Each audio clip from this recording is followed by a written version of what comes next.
Continuamos con el ciclo Diálogos Cercanos. Hoy vamos a hacer la entrevista sexta. Vamos a enfocarnos en la política. En ese sentido, vamos a entrevistar a un politólogo, profesor universitario, cofundador de Podemos, el llamado que surgió en el 15M del 2011. Podemos surgió anunciando algo nuevo y Juan Carlos Monedero fue copartícipe de esa fundación. ¿Cómo te va, Juan Carlos? ¿Cómo estás? Un saludo, un placer estar con vosotras y con vosotros. Un gran gusto que hayas aceptado la entrevista y bueno, vamos a los temas, ¿no? Vamos a ello. Estoy en mitad de una plaza con niños jugando, o sea que igual a lo mejor hay algo de ruido de fondo, pero así lo hace más real, más popular. Lo hace más real y alegra la entrevista, por lo menos Estupendo. mi presencia. Bueno, la primera pregunta, Juan Carlos. Quisiéramos saber con tu esquema teórico, con tu marco teórico, que por cierto es muy sólido. Juan Carlos estudió primero en España, luego hizo su posgrado con un grupo muy bien formado, muy inteligente, muy bien recibido por el resto del mundo en Alemania. Ahí hizo su posgrado. La pregunta es, con tu marco teórico, ¿cómo percibís el contexto español y específicamente cómo se expresa esta situación de España en relación al COVID-19? Intentando resumir, los problemas de España siempre tienen tres medidas, la propia, la europea y luego la mundial, ¿no? Estamos en un contexto de globalización, estamos en un contexto neoliberal, una fase del capitalismo financiero, básicamente, de servicios, pero expresamente pilotado por el capitalismo financiero, que ha generado pues una revancha por parte de la derecha política que quiere desmantelar todos los derechos laborales y todas las conquistas sociales desde los años 30, ¿no? Conseguidas en el ámbito occidental. O sea que este mundo, ya digo, hegemonizado por los Estados Unidos, neoliberal, con un sentido común muy fuerte, individualista, llega también, por supuesto, a España. En el contexto europeo hay un momento de retroceso de la Unión Europea. Ha habido un debilitamiento fortísimo de los contenidos que le llevaron a nacer compartiendo, ¿no?, elementos comunes después de la experiencia traumática de dos guerras mundiales, sobre todo la segunda, con resultados catastróficos y con esa imagen del mal por excelencia que son los campos de concentración nazis. Y luego esta involución igualmente neoliberal de Europa afecta a España, ¿no? Y afecta a España, que es un país, bueno, que tiene varias heridas, tiene una herida territorial, histórica, no resuelta, que arrastramos, ¿no?, desde hace cuando menos 2 siglos largos. Tenemos una herida colonial, de un país que perdió el imperio muy pronto y que tiene una mala relación con América Latina y una relación muy subordinada con Europa. Tenemos una herida social propia de un país que cuando se estaba desarrollando el Estado social en Europa, aquí teníamos una dictadura de 4 siglos, y una herida ciudadana, es decir, en España, y eso lo legamos también a América Latina, hay dificultades para construir una esfera pública virtuosa. Y eso tiene que ver con que hay 3 grandes figuras que han sido las que han permeado el ADN de la cultura española, y me temo que también lo hemos lanzado a América Latina, aunque América Latina se ha librado de alguna manera de alguno de esos problemas, que es la presencia de la monarquía, la presencia de la Iglesia y la presencia de un ejército al cual siempre una burguesía débil llama en su auxilio cuando tiene dificultades, ¿no? Y eso genera un intervencionismo militar que desgraciadamente conocemos tanto en España como en América Latina.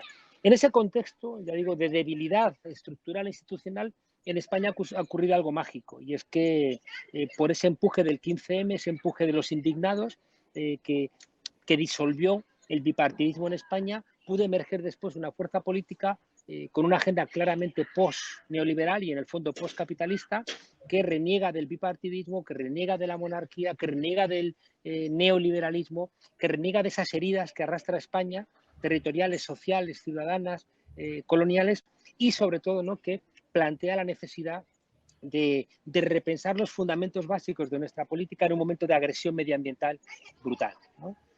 Conclusión de toda esta introducción tan larga. Bueno, pues digamos que las ruedas dentadas de nuestros sistemas caminan inexorablemente.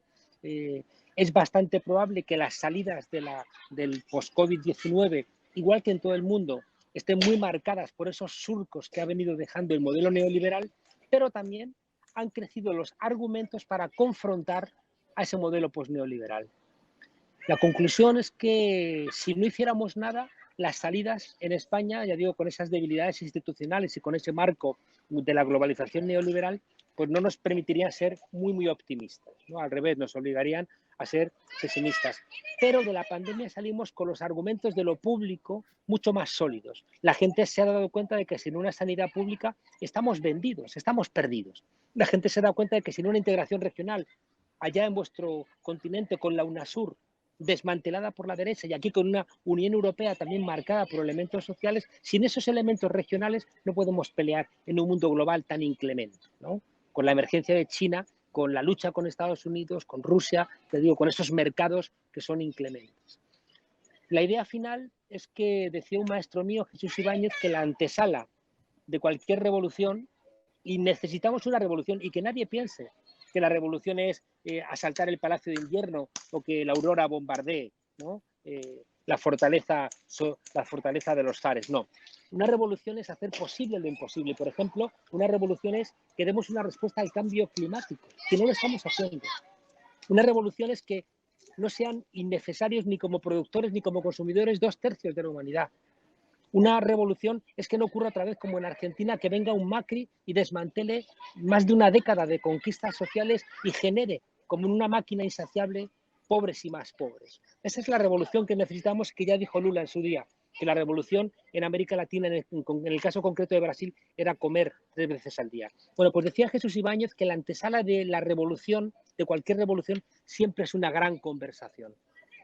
La respuesta concreta a tu pregunta es que ahora mismo en España se están abriendo los escenarios para esa gran conversación y que de esa gran conversación saldrá, si se hace oír la voz de las mayorías, saldrá la posibilidad de un post-COVID-19 marcado por las necesidades de las mayorías y no por las necesidades de esos privilegiados que han hecho el mundo hoy, en Argentina, en España, en América Latina o en Europa, más desigual que ha conocido la humanidad. Una segunda pregunta. Muchísimas gracias por la respuesta de la primera pregunta. ¿Cómo examinar la situación y el estado actual de la Unión Europea y qué papel puede jugar en esa revolución que tú te imaginas para el futuro pronto, ¿no? La Unión Europea, es curioso que Angela Merkel, que es la representante de la derecha, tiene posiciones democráticas y eso la convierte casi en una bolchevique a los ojos de otra parte de la derecha europea. Es muy fascinante que Angela Merkel, que viene de la CDU, de la derecha ordoliberal, es decir, que los que asentaron, ¿no? El modelo neoliberal en Europa, ¿no? Pero sin embargo, el compromiso democrático que tiene Angela Merkel, formada en la República Democrática Alemana, que ha conocido, ¿no?, los estragos del estalinismo, pero que tiene una memoria fuerte de la devastación moral y política que fue el fascismo, ¿no? Y que se da cuenta cómo en Europa está regresando el fascismo.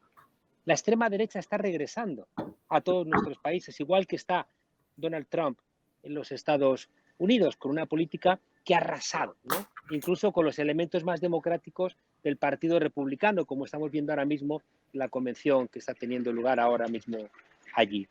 La Unión Europea se ha dado cuenta de que la salida de la crisis de 2008 generó muchas más desigualdades, generó mucha pobreza, generó un alejamiento radical de la credibilidad ciudadana en las instituciones europeas y generó el argumento que estaban necesitando las extremas derechas para cuestionar Europa, para cuestionar la democracia y para levantar otra vez la bandera negra del fascismo, que todavía no se reivindica fascista directamente, aunque a veces sí, aunque a veces directamente en Hungría, en Polonia, en algunos lugares de Italia, pero que responde a ese mismo patrón.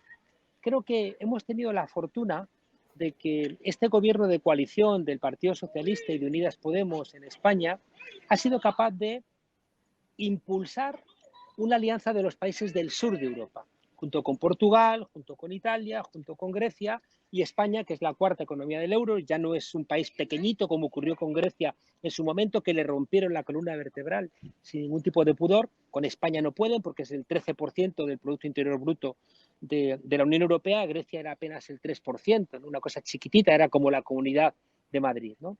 Entonces esta presión muy marcada por la exigencia de Podemos de que o se hacía una política diferente en Europa o no jugábamos, no preferíamos estar en la oposición. El gobierno, ya digo, de Sánchez y de Iglesias, dirigido por Pedro Sánchez, fue a Europa con una posición firme de que había que romper con esos presupuestos neoliberales que eran los que habían marcado la respuesta a la crisis en 2008 y que había sido devastador para España, para Portugal, para Grecia, para España, para todos los países, sobre todo del sur, y que habían enriquecido profundamente sobre todo a Alemania, a Austria, a Holanda.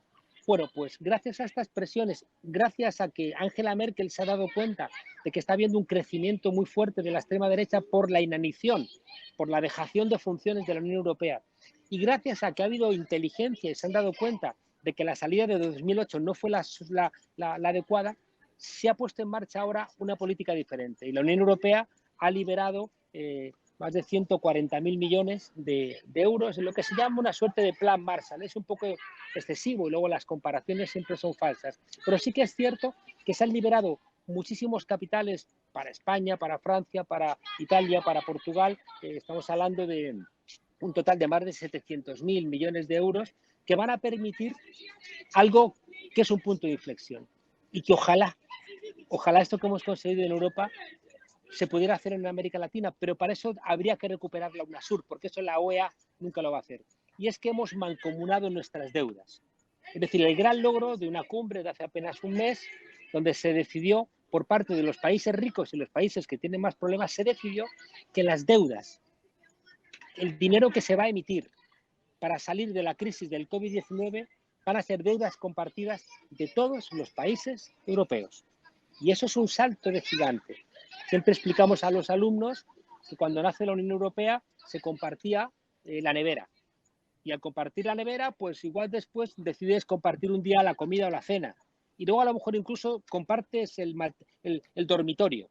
Bueno, pues esto es más importante que dormir conjuntamente, ¿no? O empiernarse. Es mucho más importante porque ahora las deudas que van a permitir salir de esta crisis no son solamente deudas de Portugal, de Italia, de Grecia o de España, sino que son también deudas de Alemania, de Austria o de Holanda. Y por tanto, hay un punto de inflexión que nos hace ser esperanzados. Esto no significa que de la noche a la mañana la Unión Europea haya dejado de ser neoliberal. Sigue siéndolo. Lo que pasa es que ha matizado, ya digo, por esta presión de los países del sur, por esta mayor inteligencia puesta por Angela Merkel y por esta asunción de que las respuestas de 2008 no eran las positivas. Gracias a eso estamos construyendo una agenda apenas post-neoliberal, pero que, viniendo de donde venimos, creo que es una razón para el optimismo. Bueno, Juan Carlos, tenemos que ir terminando. Una última pregunta muy corta. Vos sabés que en la Argentina estamos viviendo bastante aislados, estamos metidos mucho en la casa casi todo el tiempo. Y sabiendo de tu gusto por lo audiovisual, ¿qué nos aconsejas ver por serie, película? Esto ya perfecto.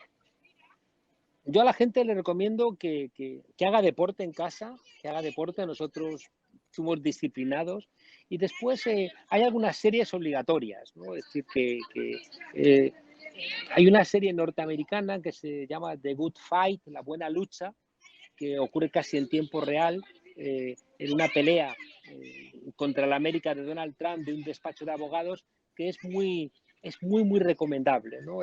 Después están los clásicos, ¿no? Quien no lo haya visto, bueno, pues tiene que ver The Wire, ¿no? Sobre las escuchas, ¿no? A los malos. quien no la haya visto tiene que ver incluso el ala oeste de la Casa Blanca, ¿no? Que está llena de un optimismo a veces un poco ingenuo, pero no deja de ser una serie maravillosa. Y luego una serie que nos gustó mucho aquí en España, aunque está ambientada en Francia, se llama Barón Noir, Barón Negro, ¿no? Barón Noir, que es sobre un político socialdemócrata que se parece mucho a los políticos socialdemócratas, ¿no? Entonces conviene verla para saber cuáles son las limitaciones que tiene siempre la socialdemocracia. Decía Perón que el ser humano es bueno, pero que si lo vigilas es mejor. Y yo diría que la socialdemocracia es buena, pero si va acompañada de fuerzas realmente de izquierdas es muchísimo mejor. Bueno, Juan Carlos, un gran gusto de que nos hayas permitido hacerte esta entrevista y ojalá lo podamos volver a repetir. Te mando un fuerte abrazo y ojalá nos veamos pronto presencialmente. Un fuerte abrazo para la gente, que aguanten, es muy importante estar en las casas, luego es muy importante usar el barbijo, es muy importante mantener la distancia física. Ahí hay un bicho allá afuera, vamos a conseguir la vacuna, pero mientras tanto no colapsemos los hospitales, lavémonos las manos y sobre todo paciencia. Tienen ustedes la fortuna de tener un gobierno que cuida de ustedes, a diferencia de otros gobiernos que decidieron a ver si se contaminaba mucha gente, se morían los que se tuvieran que morir y así se saldría del COVID-19. Y no es verdad. Del COVID-19 se sale con gobiernos que apuesten por la sanidad pública y que apuesten por las mayorías. Así que mucha suerte y mucha solidaridad entre todos ustedes. Hasta pronto. Gracias, Juan Carlos. Bueno, nuevamente volvemos a agradecer a Claxo TV y a Unki TV que han posibilitado la realización de esta entrevista. Buenas tardes. Nos vemos pronto.